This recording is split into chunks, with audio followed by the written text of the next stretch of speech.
তার আবু সাইদ, দুই হাতে উড়ছে লাল সবুজের পতাকা। জানেন আর কিছুটা পথ পাড়ি দিলেই নেমে আসতে পারে নরক যন্ত্রণা। দুর্বৃত্তের মতো তাকে ঘিরে ধরবে দখলদার ইসরায়েলি বাহিনী, তবু তিনি ছুটছেন নিরীহ ও নির্যাতিত গাজাবাসীর জন্য। ইসরায়েলের আক্রমণের কারণে আমরা কোনোভাবেই পেছনে যাব না।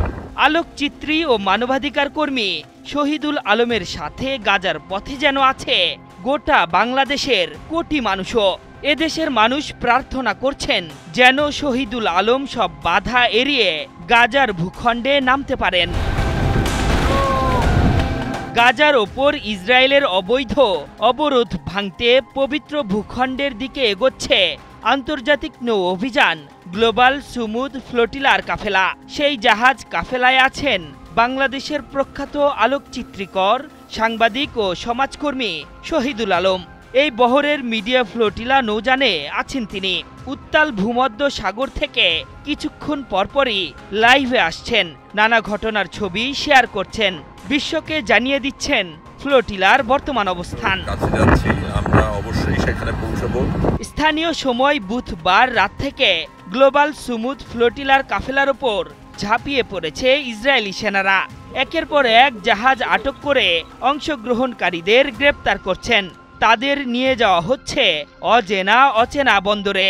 এমন পরিস্থিতিতেও বীরদর্পে কাফেলার বাকি ৩০টি জাহাজ এগিয়ে চলছে, যার একটিতে আছেন বাংলাদেশের শহীদুল।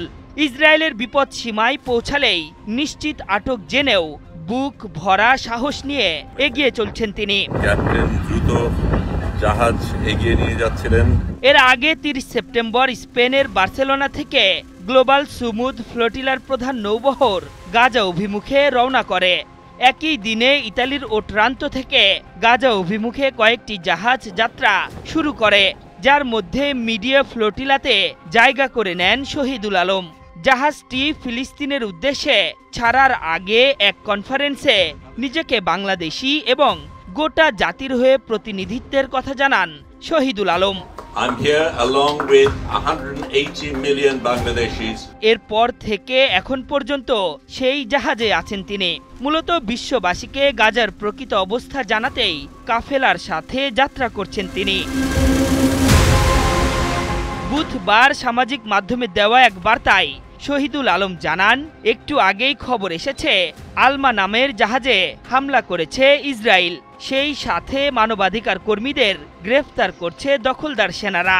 যে কোনো মুহূর্তে মিডিয়া ফ্লোটিলাও আক্রান্ত হতে পারে, এমন আশঙ্কা জেনেও ভূমধ্য সাগর পাড়ি দিয়ে গাজা উপত্যকায় ছুটছে শহীদুল আলমদের মিডিয়া ফ্লোটিলা।